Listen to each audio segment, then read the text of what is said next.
Un serpent qui parle, un dialogue qui a changé l'histoire de l'humanité pour toujours, mais il y a des secrets que très peu de gens connaissent, cachés dans les paroles originales du texte biblique. Ce qui s'est passé dans le Jardin d'Éden était bien plus extraordinaire qu'on pourrait le croire. Lorsque nous regardons le texte hébreu, nous trouvons une vérité qui vous fera comprendre pourquoi Ève n'a pas été effrayée par cette rencontre. La révélation est si étonnante qu'elle transformera complètement votre compréhension de cette histoire. Préparez-vous, car ce que vous allez découvrir change maintenant tout ce que vous pensiez savoir. Le serpent dans le jardin. Commençons notre voyage en revenant au moment exact où tout a changé dans le Jardin d'Éden. La Bible nous présente une scène qui, à première vue, semble étrange. Un serpent commence à converser avec Ève. Mais le plus curieux, c'est qu'il n'y a aucun signe de peur ou de surprise de sa part. Lorsque nous nous tournons vers le livre de la Genèse, chapitre 3, verset 1, nous trouvons quelque chose de très intéressant. Or, le serpent était la plus rusée de toutes les bêtes des champs que le Seigneur Dieu avait faites. Notez qu'il n'y a pas de grande présentation ou de moment dramatique pour présenter cet être. Il apparaît simplement dans l'histoire. Mais voici quelque chose d'intriguant. Lorsque nous regardons le texte hébreu original, nous constatons que le mot traduit par « serpent » cache des mystères bien plus grands. Ce n'était pas un simple serpent, comme beaucoup l'imaginent. Le terme utilisé dans le texte original suggère quelque chose de beaucoup plus extraordinaire, une révélation qui changera complètement notre compréhension de cette histoire. Et au fur et à mesure que nous progressons dans notre étude, vous découvrirez pourquoi Ève n'a pas montré de peur ou de surprise face à cet être mystérieux. Lorsque nous lisons le texte dans notre langue, nous manquons beaucoup de significations qui existent dans l'hébreu original. C'est comme si nous ne voyions que la partie émergée d'un iceberg, alors que toutes les structures les plus importantes sont cachées sous la surface. Un autre point que nous devons noter est la façon dont cet être est décrit, le plus rusé. Ce n'est pas un trait commun attribué à un animal simple. Le mot hébreu utilisé ici suggère une intelligence supérieure, une capacité de penser et de raisonner qui va bien au-delà de l'instinct animal. Eva était dans le jardin, probablement en train de vaquer à ses occupations quotidiennes, lorsque cette réunion a eu lieu. Elle avait toute liberté pour se promener dans le jardin, à l'exception d'une restriction, ne pas manger du fruit de l'arbre de la connaissance du bien et du mal. C'était la seule règle que Dieu avait établie. Le texte nous montre que le dialogue a commencé de manière très naturelle. Il n'y a eu aucun moment de peur ou d'étrangeté. C'est comme si Eva était complètement à l'aise avec cette présence. C'est une autre indication qu'il y avait quelque chose de différent dans cet être. Regardons de plus près ce que le texte nous dit sur la façon dont tout cela s'est passé. La rencontre dans le Jardin d'Éden nous révèle une stratégie magistrale de tromperie. Le serpent a démontré une connaissance profonde de la psychologie humaine, même de l'être humain connaissant le mal. Son approche a suivi 3 étapes calculées. D'abord, elle a établi une connexion par son apparence majestueuse. Deuxièmement, il a entamé un dialogue apparemment innocent sur les paroles de Dieu. Finalement, il a semé la graine du doute sur le caractère divin. Le génie de cette supercherie résidait dans sa subtilité. Il n'y a pas eu d'attaque frontale contre la vérité, mais une distorsion progressive qui a amené Ève à remettre en question non seulement le commandement, mais la bonté même de Dieu. Le serpent savait qu'une attaque directe serait facilement reconnue. Au lieu de cela, elle a tissé un réseau de demi-vérités qui semblaient logiques et attrayantes. La façon dont cela a été communiqué a démontré une intelligence et une stratégie qui allaient bien au-delà de la capacité de n'importe quel animal ordinaire. Ses paroles étaient précises, son raisonnement était sophistiqué et son but était clair, amener Ève à remettre en question la parole de Dieu. Lorsque nous regardons l'ensemble de l'image, nous commençons à réaliser quelque chose d'extraordinaire. Ève et Adam vivaient dans un endroit parfait où ils parlaient directement à Dieu. Ils connaissaient sa voix, sa présence. Alors, Pourquoi Ève n'a-t-elle pas été surprise lorsqu'un autre être a commencé à lui parler de questions spirituelles et des commandements de Dieu? La réponse commence à émerger lorsque nous comprenons que cet être n'apparaissait pas comme un simple serpent rampant. Le texte hébreu nous montre qu'il avait une apparence frappante, quelque chose qui inspirait l'admiration plutôt que la peur. Réfléchissez un instant. Si un animal ordinaire commençait à vous parler de problèmes spirituels profonds, votre première réaction ne serait-elle pas celle de l'étonnement? Ne serait-il pas naturel de demander « Qu'est-ce que vous voulez dire, un animal qui parle ?» Mais ce n'est pas ce que nous voyons dans le texte biblique. Le dialogue se déroule naturellement, comme si Ève s'adressait à un être qu'elle reconnaissait comme ayant l'autorité de parler de ces questions. Le livre de la Genèse nous donne un autre indice important, lorsqu'il mentionne que cet être était rusé. Le mot hébreu utilisé ici est « harum », qui signifie plus que de l'intelligence. Cela indique la sagesse, l'intelligence supérieure, la capacité de penser stratégiquement. Et voici un autre détail fascinant. Ce même mot, harum, apparaît ailleurs dans la Bible pour décrire les personnes d'une grande sagesse et d'un grand discernement. Ce n'est pas un mot normalement utilisé pour décrire les animaux. Lorsque nous étudions le texte original, nous constatons que la description de cet être suggère quelqu'un qui avait une connaissance de Dieu et de ses paroles. Il n'était pas seulement sonnant comme un perroquet. Il était engagé dans une profonde discussion théologique sur la nature de Dieu et ses commandements. Le dialogue qui s'ensuit fait preuve d'un niveau d'argumentation sophistiqué. Le serpent ne se contente pas de remettre en question la parole de Dieu, mais présente également une interprétation alternative des conséquences de la désobéissance au commandement divin. C'est ainsi que Dieu a dit « Tu ne mangeras pas de tous les arbres du jardin ».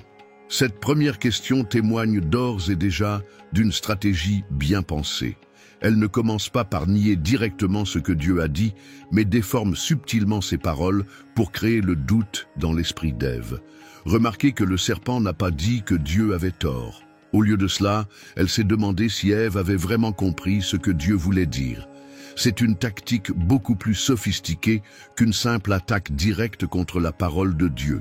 Ève a répondu, expliquant correctement le commandement de Dieu, mais le serpent a ensuite fait quelque chose d'encore plus audacieux. Il a directement contredit la parole de Dieu en disant « Vous ne mourrez pas ». Il s'agit d'un moment charnière de l'histoire. Le serpent ne suggère pas seulement qu'Ève a mal compris le commandement, maintenant, elle déclare ouvertement que Dieu ne disait pas toute la vérité. Et ce qui est encore plus impressionnant, c'est la promesse qui s'ensuit.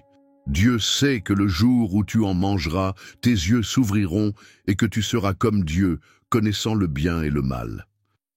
Cette déclaration révèle une connaissance profonde de Dieu et des questions spirituelles.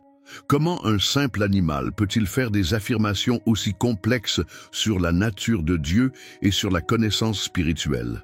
L'approche subtile, ce qui s'est passé à ce moment-là dans le Jardin d'Éden, nous apprend beaucoup sur le fonctionnement de la tentation. L'approche du serpent était un exemple parfait de la façon dont la tromperie peut se produire en douceur et apparemment sans danger. Analysons comment tout cela s'est passé.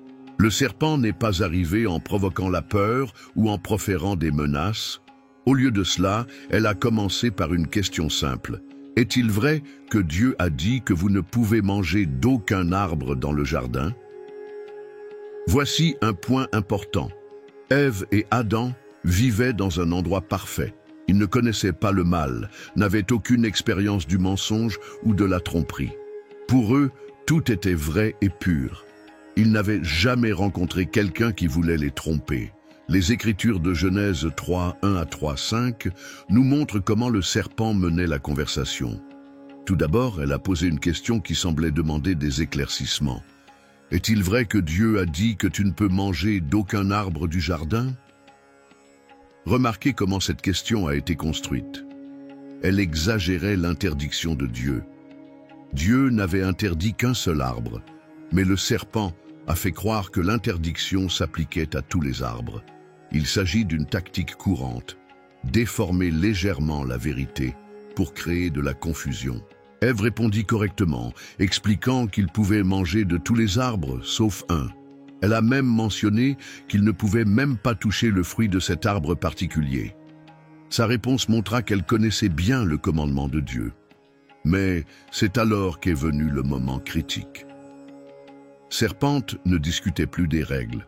Au lieu de cela, elle a commencé à s'interroger sur le motif derrière les règles.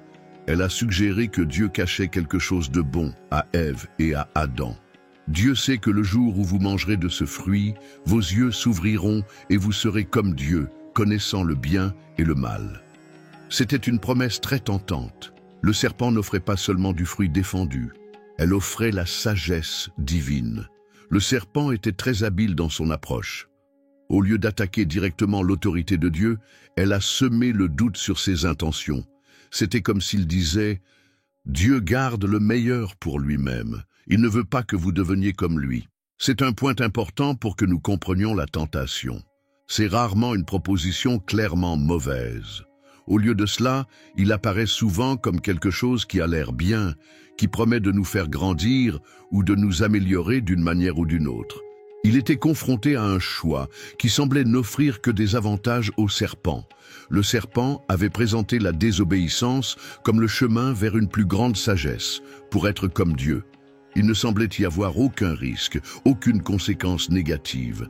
Le texte nous montre qu'Ève a regardé le fruit avec des yeux différents après cette conversation. Genèse 3:6 dit que la femme vit que l'arbre était bon pour la nourriture, agréable à les yeux et un arbre désirable pour donner l'intelligence. Remarquez comment sa perception a changé. Avant la conversation avec le serpent, c'était simplement l'arbre défendu. Maintenant, elle voyait 3 qualités attrayantes dans le fruit. Il était bon à manger, il était beau à regarder et il pouvait donner la sagesse. Le serpent n'avait pas à forcer Ève à faire quoi que ce soit. Elle a simplement présenté une perspective différente, a semé le doute et a laissé Ève tirer ses propres conclusions. C'est une autre leçon importante. La tromperie la plus efficace est celle qui nous fait penser que la décision était totalement la nôtre. Le serpent n'a pas dit « mange le fruit ». Elle a seulement suggéré qu'il y avait plus dans l'histoire qu'Ève ne le savait. Tout le dialogue a été construit pour amener Ève à remettre en question non seulement le commandement de Dieu, mais aussi le caractère de Dieu. Le serpent a suggéré que Dieu n'était pas tout à fait honnête, qu'il leur cachait quelque chose de bon. C'est une tactique qui continue d'être utilisée jusqu'à ce jour, lorsque nous commençons à douter du caractère de Dieu, lorsque nous commençons à penser qu'il nous prive de quelque chose de bon. Nous sommes plus vulnérables à prendre de mauvaises décisions, le triple sens. Maintenant, découvrons quelque chose de fascinant à propos du mot « nachash » dans le texte hébreu original. Ce seul mot a 3 significations différentes, et chacune d'entre elles nous aide à mieux comprendre qui était vraiment cet être dans le jardin d'Éden. La première signification est la plus évidente, serpent ou serpent. C'est la traduction que nous trouvons dans la plupart des Bibles. Mais si l'on s'arrête là, on passe à côté d'une révélation extraordinaire que le texte original nous apporte. La deuxième signification de nachash est être brillant ou celui qui brille. Ce sens change complètement notre compréhension de l'histoire. Il ne s'agit pas d'un simple serpent, mais d'un être qui avait une apparence rayonnante, lumineuse, qui provoquait l'admiration. Cela explique en grande partie pourquoi Ève n'avait pas peur. Elle n'était pas en face d'un animal rampant, mais d'un être magnifique qui brillait d'une lumière qui lui était propre. Ézéchiel 28:13 nous donne plus de détails sur cette apparition. « Tu étais en Éden, le jardin de Dieu. Chaque pierre précieuse était ta couverture. » La troisième signification de nachash est encore plus révélatrice. Charmeur ou celui qui trompe. Ce mot était utilisé pour décrire quelqu'un qui utilisait des mots astucieux et de fausses promesses pour tromper les autres. Lorsque nous mettons ces 3 significations ensemble, nous commençons à voir une image beaucoup plus claire. Cet être avait la ruse d'un serpent, se présentait comme un être brillant et magnifique, était habile à utiliser les mots pour charmer et tromper. Le prophète Paul nous aide à mieux comprendre cette apparition dans 2 Corinthiens 11-14, lorsqu'il dit que Satan lui-même se déguise en ange de lumière. Ce n'est pas une coïncidence si l'être est apparu dans le jardin. Il ne s'est pas présenté comme quelque chose d'effrayant, mais comme quelque chose de beau et de lumineux. Cet être n'est pas venu en montrant sa vraie nature mauvaise. Au lieu de cela, il s'est présenté d'une manière qui inspirait confiance. Lorsque nous regardons le texte hébreu, nous comprenons qu'il est apparu comme un être de lumière, quelqu'un qui semblait avoir une autorité spirituelle. Réfléchissons un instant. Si vous viviez dans un endroit parfait, où il n'y avait que du bien, et que vous rencontriez un être brillant qui parlait de questions spirituelles, ne seriez-vous pas naturellement enclin à lui faire confiance? Le texte d'Ézéchiel nous donne un aperçu de la vraie nature de cet être. Son apparence brillante n'était pas une coïncidence. Il reflétait une gloire antérieure, une époque où il occupait une position spéciale dans le royaume céleste.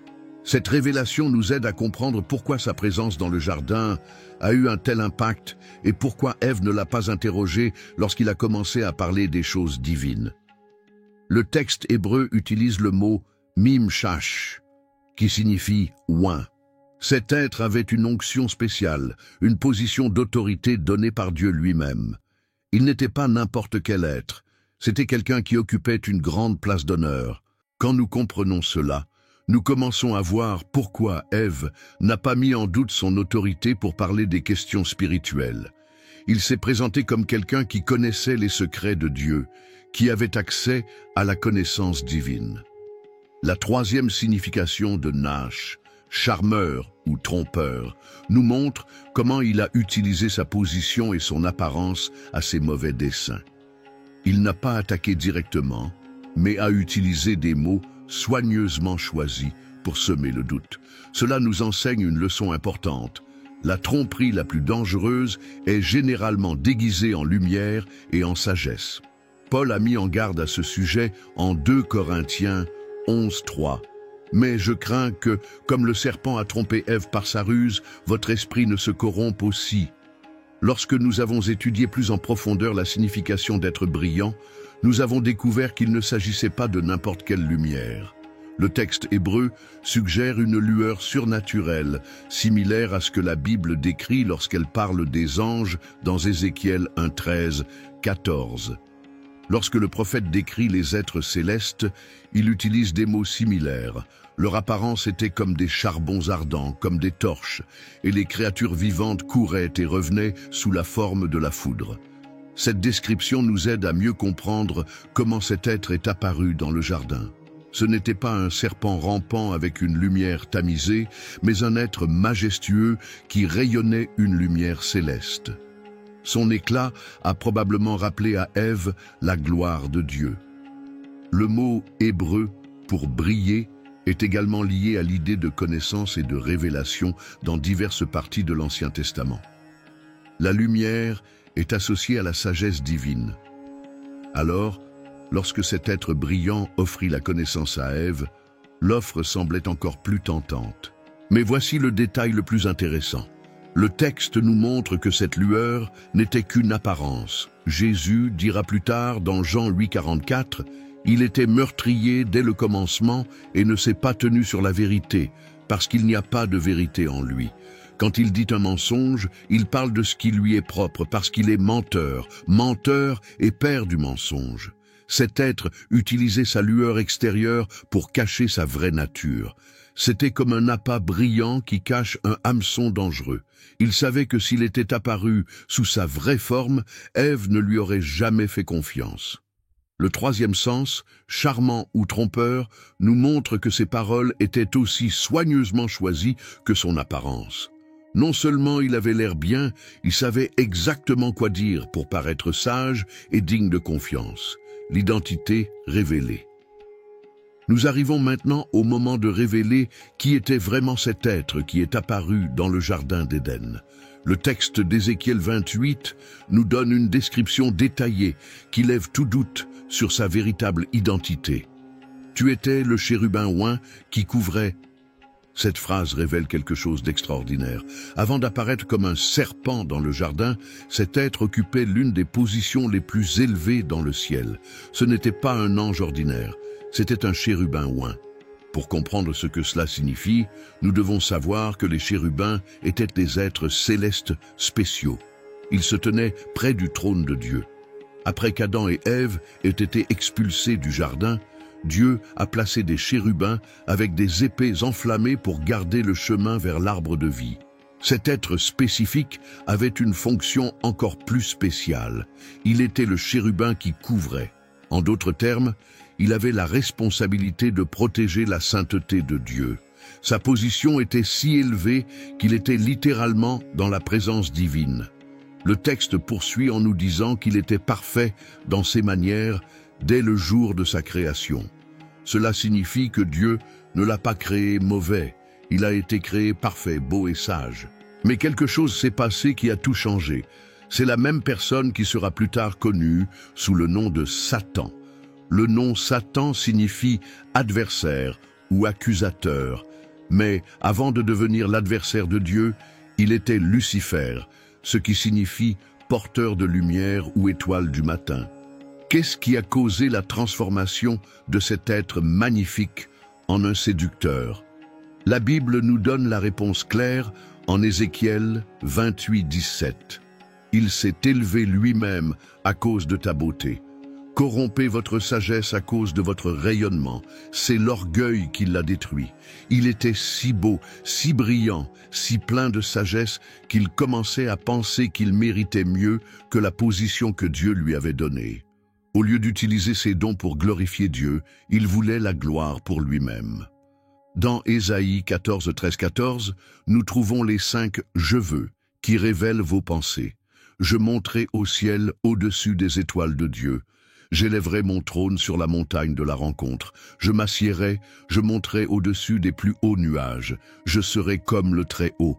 Remarquez que chaque déclaration montre un désir croissant de prendre la place de Dieu. Il ne lui suffisait pas d'être le chérubin le plus important, il voulait être comme Dieu lui-même. Cette même attitude apparaît lorsqu'il tente Ève dans le jardin. Remarquez ce qu'il promet, vous serez comme Dieu. Il offre à Ève exactement ce qu'il désirait lui-même, être égal à Dieu. Il est intéressant de noter qu'il est apparu dans le jardin. Il n'était plus le chérubin oint. Il était déjà tombé de sa position, mais conservait toujours sa capacité à apparaître comme un être de lumière.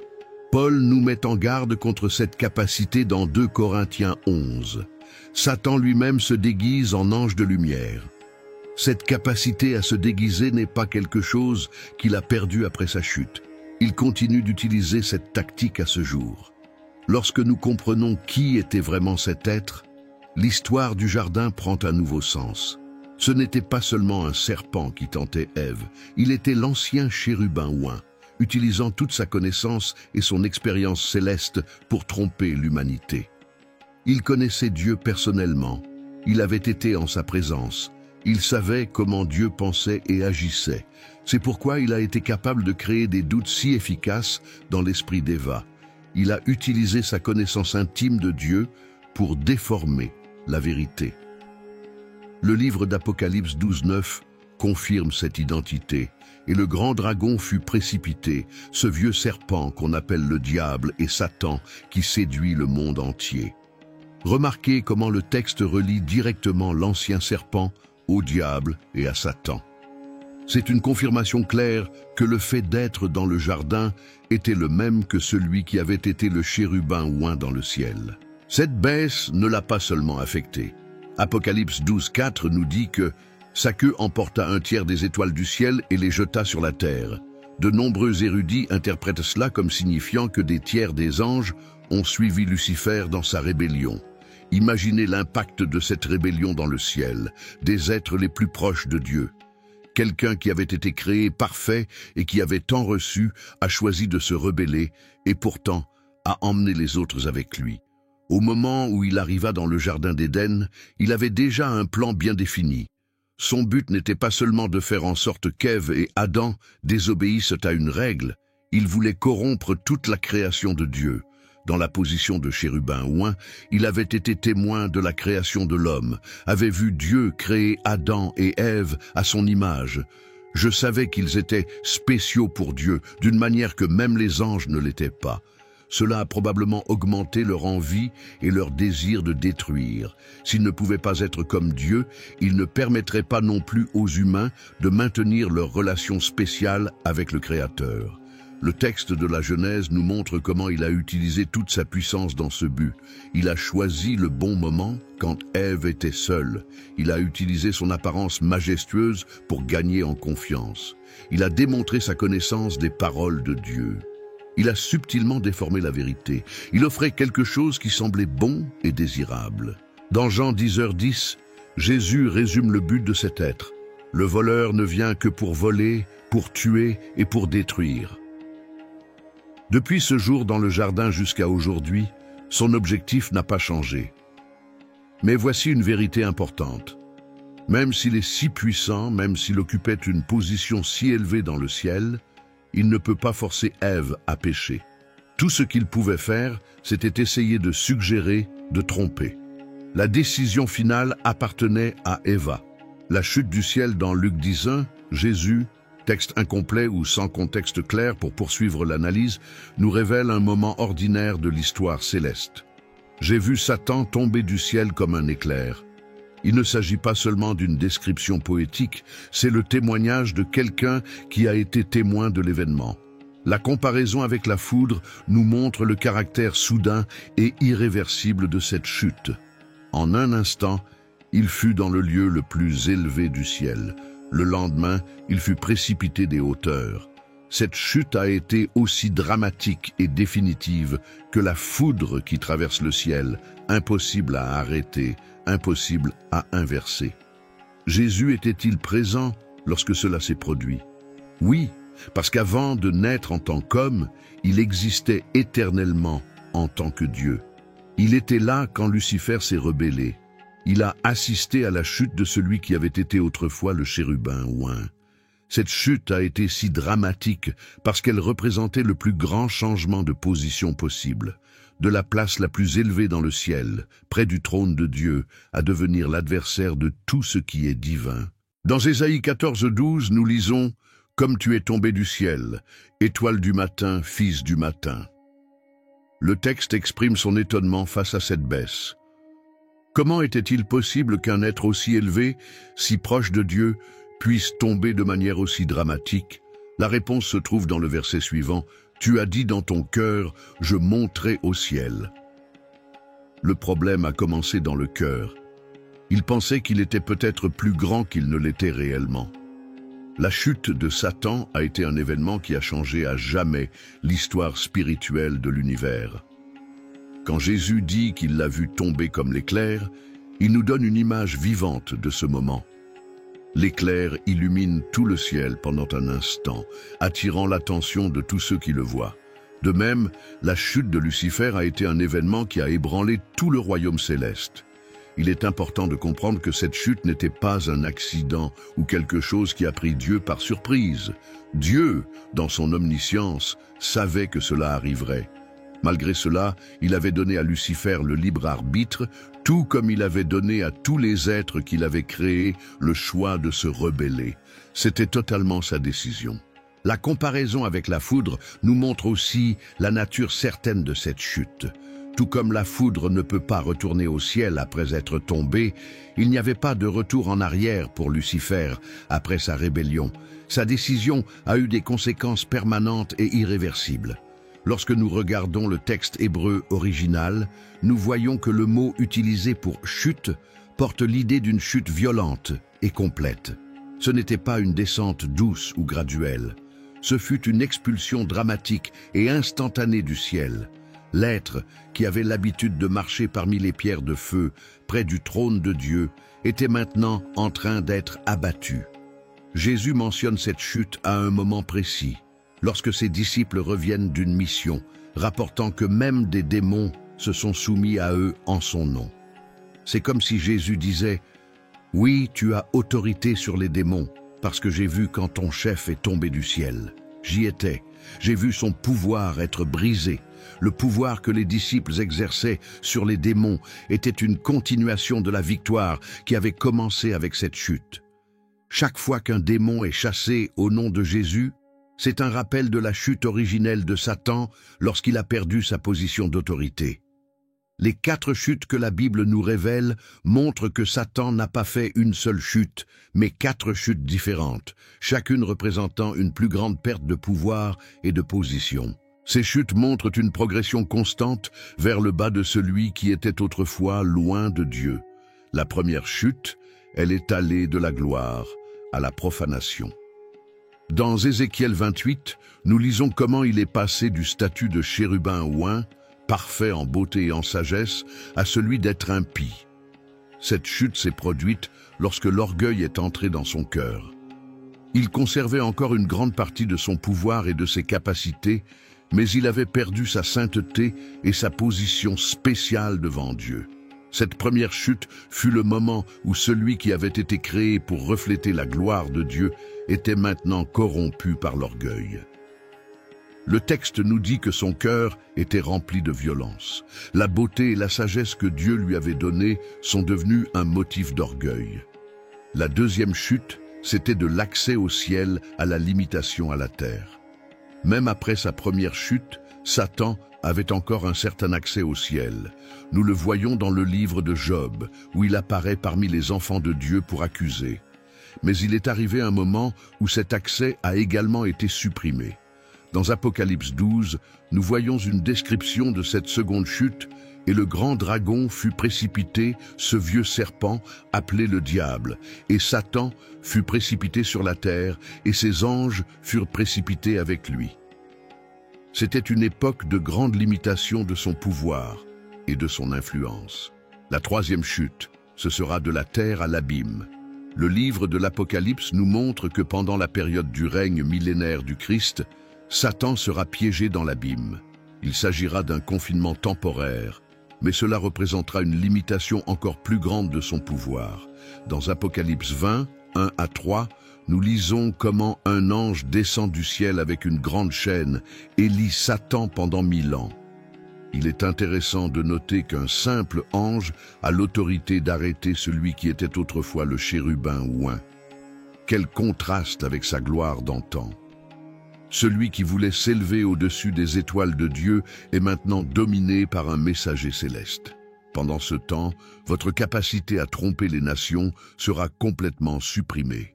La quatrième et dernière chute, elle passera de l'abîme à l'étang de feu. Ce sera sa défaite finale et définitive.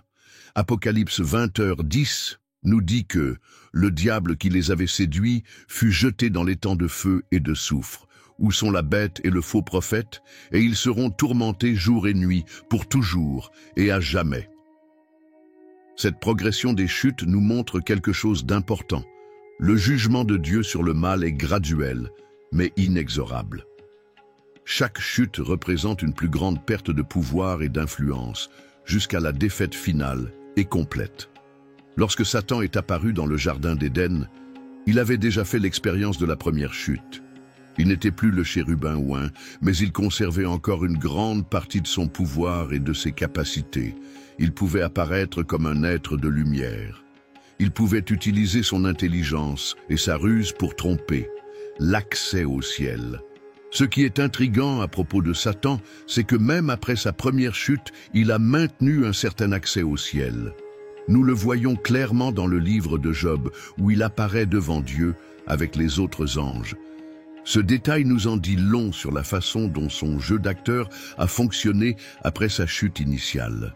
Dans le premier chapitre de Job, nous trouvons une scène surprenante. Le texte dit que le jour où les enfants de Dieu sont venus se présenter devant le Seigneur, Satan est aussi venu parmi eux.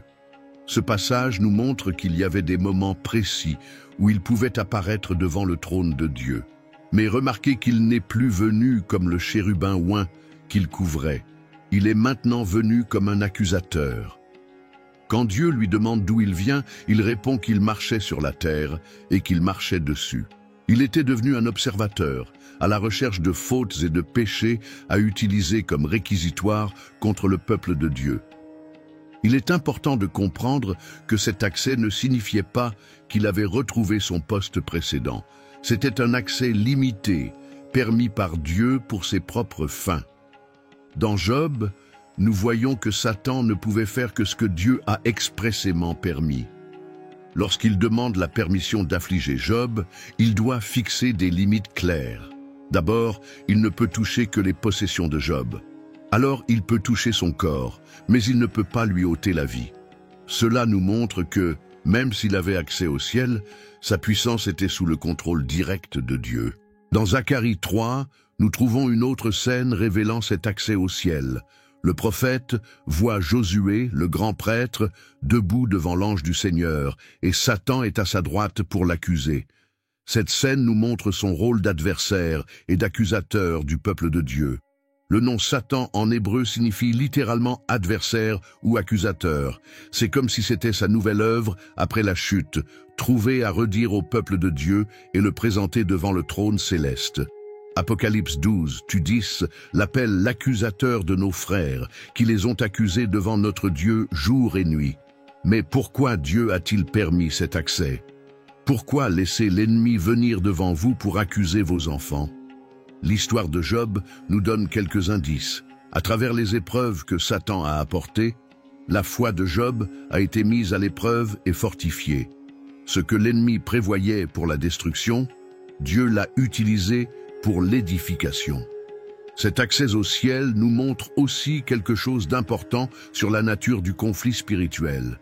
Même après sa rébellion, Satan devait toujours rendre des comptes à Dieu. Il n'était pas une puissance indépendante et ne pouvait pas faire ce qu'il voulait. Chacune de ses actions devait être permise par Dieu.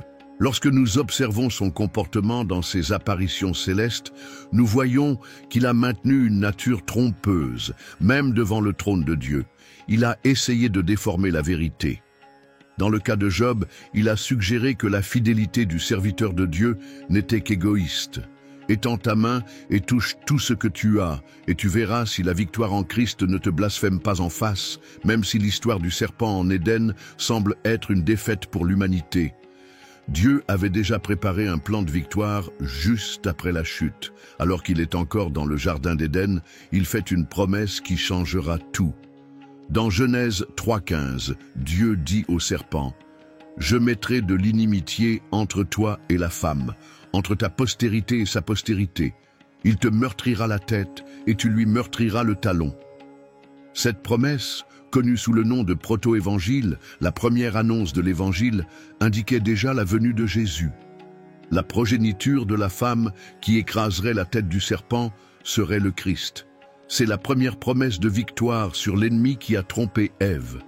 Quand Jésus est venu sur terre, il a affronté Satan directement dès le début de son ministère, dans le désert. Jésus fut tenté par le même être qui avait trompé Ève. Mais, contrairement à ce qui s'est passé à Jardim, cette fois-ci, le résultat a été différent. Jésus a résisté à toutes les tentations en utilisant la parole de Dieu. Il est intéressant de voir comment Satan a utilisé des tactiques similaires avec Jésus, tout comme il avait remis en question la parole de Dieu dans le jardin. Il essaie de faire douter Jésus de son identité en lui demandant « Es-tu le Fils de Dieu ?» Mais cette fois-ci, sa stratégie n'a pas fonctionné. Sur la croix, ce qui semblait être la plus grande défaite s'est transformé en la plus grande victoire. Colossiens 2,15 nous dit que Jésus a dépouillé les principautés et les puissances, les a exposées au mépris, a triomphé d'elles sur la croix. La victoire de Jésus sur Satan était complète et définitive. Jean 3,8 nous dit que c'est dans ce but que le Fils de Dieu s'est manifesté, pour détruire les œuvres du diable. Tout ce qui avait été perdu dans le jardin d'Éden a été récupéré grâce à l'œuvre du Christ. Dans Luc 10,19, Jésus donne à ses disciples une autorité extraordinaire. « Voici, je vous ai donné le pouvoir de fouler les serpents et les scorpions, et par-dessus toute la puissance de l'ennemi, et rien ne vous fera de mal. » Notez que cette autorité n'est pas quelque chose que nous avons besoin de gagner. C'est quelque chose que Jésus nous a déjà donné. Cette victoire se manifeste dans différents domaines. Tout d'abord, nous avons la victoire sur le péché. Ce qui nous séparait de Dieu a été résolu sur la croix. Romains 6,14 déclare « Le péché n'aura pas de domination sur toi ». La stratégie que Satan a utilisée dans le jardin pour nous séparer de Dieu a été vaincue par le sacrifice de Jésus. Deuxièmement, nous avons la victoire sur la peur. Dans Hébreux 2,14-15, nous lisons que Jésus a participé à la nature humaine, afin que, par sa mort, il puisse détruire celui qui a le pouvoir de la mort, c'est-à-dire le diable, et libérer tous ceux qui, par crainte de la mort, étaient soumis à la servitude à vie. Troisièmement, nous avons la victoire sur les accusations. Rappelez-vous que Satan est appelé l'accusateur des frères. Mais Romains 8,33-34 demande « Qui portera une accusation contre les élus de Dieu? C'est Dieu qui les justifie. Qui les condamnera ?»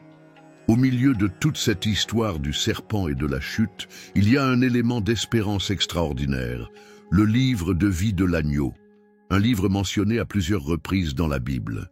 Il représente la garantie ultime de la victoire de Dieu sur tout le mal qui a commencé dans le Jardin d'Éden. Lorsque Jésus s'est adressé à ses disciples dans Luc 10, il en est venu à dire quelque chose de très significatif. « Ne vous réjouissez pas de ce que les esprits se soumettent à vous, réjouissez-vous plutôt de ce que vos noms sont écrits dans le ciel. » Cette déclaration nous montre qu'il y a un registre céleste de ceux qui appartiennent à Dieu. Le livre de la vie n'est pas un livre ordinaire. Apocalypse 20,12 nous dit que c'est le livre de l'agneau appartenant à Jésus-Christ. Ce livre contient les noms de tous ceux qui ont été rachetés par le sang de Jésus, ceux qui ont accepté le salut qu'il a gagné sur la croix. Dans Apocalypse 20,12, nous voyons l'importance de ce livre. « Et je vis les morts, grands et petits, debout devant le trône, et les livres furent ouverts. Un autre livre fut ouvert, le livre de la vie. Les morts étaient jugés selon ce qu'ils avaient fait, selon ce qui était consigné dans les livres. » Il est intéressant de noter que pendant que Satan, l'ancien serpent, a essayé de nous séparer de Dieu dans le jardin, nos noms écrits dans le livre de vie garantissent que nous ne serons plus jamais séparés de l'amour de Dieu. C'est la preuve permanente de notre lien avec lui. Le concept du livre de vie apparaît dès l'Ancien Testament. Dans Exode 32, 33, nous voyons Moïse parler à Dieu de ce livre après que le peuple ait péché avec le veau d'or. Moïse intercède en disant « Pardonne donc ton péché, sinon il me rayera du livre de la vie. » Il ne s'agit pas d'une simple liste statique. Il y a une relation directe entre le fait d'être dans le livre et le maintien d'une relation avec Dieu. Dans le Jardin d'Éden, quand Adam et Ève ont péché, ils ont mis en péril leur position dans ce livre. Mais Dieu, dans sa miséricorde, a fourni un chemin de retour à travers Jésus. Dans Philippiens 4,3, Paul mentionne certains de ses compagnons de travail dont les noms sont dans le livre de vie. Il ne s'agit pas seulement d'une expression poétique, c'est une réalité spirituelle. Chaque personne qui accepte Jésus comme sauveur a son nom enregistré dans ce livre céleste. Apocalypse 3,5 apporte une promesse merveilleuse. Celui qui vaincra sera revêtu de robe blanche, et je n'effacerai pas son nom du livre de vie, mais je confesserai son nom devant mon Père et devant ses anges. C'est l'assurance que Jésus donne à ceux qui restent fidèles. Le livre de vie représente la réponse finale de Dieu à la tromperie du serpent dans le jardin. Alors que le serpent essayait de convaincre Ève que Dieu lui cachait quelque chose de bon, le livre de la vie prouve que Dieu a toujours eu un plan pour nous donner beaucoup plus que ce que nous aurions pu imaginer. Les signes des temps, dans 2 Timothée 3,2, la Bible nous avertit de ce que seront les derniers temps. Et il est étonnant de voir comment ces caractéristiques sont directement liées à ce qui s'est passé dans le Jardin d'Éden. Paul écrit que les hommes seront amis d'eux-mêmes, exactement le genre d'égocentrisme que le serpent a encouragé lorsqu'il a tenté Ève. L'orgueil a été la cause de la chute de Satan. Cela devient une marque des derniers jours. Les gens commencent à agir comme le serpent, mettant leurs propres désirs au-dessus de tout, voulant être comme Dieu, déterminant ce qui est bien et mal pour eux-mêmes. Lorsque le serpent dit à Ève « Vous serez comme Dieu », elle planta une graine d'orgueil qui continue de croître jusqu'à ce jour. Les gens veulent être leur propre Dieu, établir leurs propres règles, décider de leur propre vérité. C'est le même esprit de rébellion qui a commencé au ciel avec Lucifer et s'est poursuivi dans le jardin d'Éden avec Ève. À notre époque, nous voyons ces caractéristiques s'intensifier. Les gens sont égoïstes, avares, audacieux, arrogants, blasphémateurs, désobéissants à leurs parents, ingrats et profanes. Chacune de ces caractéristiques reflète, d'une certaine manière, le caractère dont le serpent a fait preuve dans le jardin d'Éden. La désobéissance aux parents, par exemple, reflète la même attitude de rébellion contre l'autorité que nous avons vue chez le serpent. L'ingratitude reflète l'attitude d'Ève, qui, bien qu'elle ait tout dans le jardin d'Éden, a été submergée par l'idée qu'elle avait besoin de plus. Le blasphème mentionné dans ce passage est le reflet direct de la tactique du serpent qui consiste à remettre en question la parole de Dieu. Aujourd'hui, nous voyons des gens faire exactement la même chose, remettre en question non seulement l'existence de Dieu, mais aussi sa bonté et ses instructions pour nos vies. Les gens des derniers temps sont décrits comme n'ayant aucun amour pour la vérité. Cette caractéristique était également présente dans le jardin d'Éden, lorsque le serpent a présenté son mensonge comme la vérité et qu'Ève a choisi de croire le mensonge au lieu de la parole de Dieu. Mais au milieu de tous ces signes inquiétants, il y a de l'espoir. Tout comme Dieu n'a pas laissé Adam et Ève sans espoir dans le jardin d'Éden, il ne nous laisse pas sans espoir aujourd'hui. Dans 2 Timothée 3,5, Paul mentionne que ces gens auront une forme de piété, mais qu'ils renieront la puissance de Dieu. Cela nous avertit de ne pas nous laisser tromper par les apparences, tout comme Ève a été trompée par l'apparition majestueuse du serpent. Jésus nous a avertis dans Matthieu 24-14 que dans les derniers temps, de faux Christ et de faux prophètes se lèveraient qui feraient de grands signes et des prodiges pour tromper, si possible, même les élus. C'est la même tactique que le serpent, utiliser les apparences et les promesses pour tromper. La bonne nouvelle, c'est que tout comme Dieu a promis que la progéniture de la femme écraserait la tête du serpent, il promet la victoire finale à ceux qui restent fidèles. Dans Apocalypse 12:11, nous lisons que les croyants l'ont vaincu par le sang de l'agneau et par la parole de son témoignage. Maintenant que vous connaissez la vérité sur le serpent d'Éden et que vous comprenez comment ces tactiques se poursuivent à ce jour, partagez cette vidéo avec d'autres. Assurez-vous de vous abonner à la chaîne et d'activer les notifications pour recevoir des révélations plus profondes de la parole de Dieu. Ensemble, nous pouvons aider plus de gens à comprendre ces vérités transformatrices. Ce qui a commencé dans le jardin d'Éden aura son résultat final. L'ancien serpent qui a trompé Ève sera définitivement vaincu. Apocalypse 20h10 nous assure que le diable sera jeté dans les temps de feu, où son pouvoir de séduction sera définitivement écarté. Pour ceux d'entre nous qui vivent à l'époque récente, la connaissance de cette histoire nous sert d'avertissement et de protection. En connaissant les tactiques de l'ennemi et en restant fermes dans la vérité de la parole de Dieu, nous pouvons résister au même type de tromperies qui ont commencé dans le jardin. Notre victoire est assurée, non par notre propre force ou notre sagesse, mais parce que Jésus a déjà gagné sur la croix. Le Dieu qui a promis la victoire dans le jardin est fidèle à achever son œuvre en nous aujourd'hui. Comme Paul l'a écrit dans Romains 16:20, « Bientôt, le Dieu de paix écrasera Satan sous vos pieds. »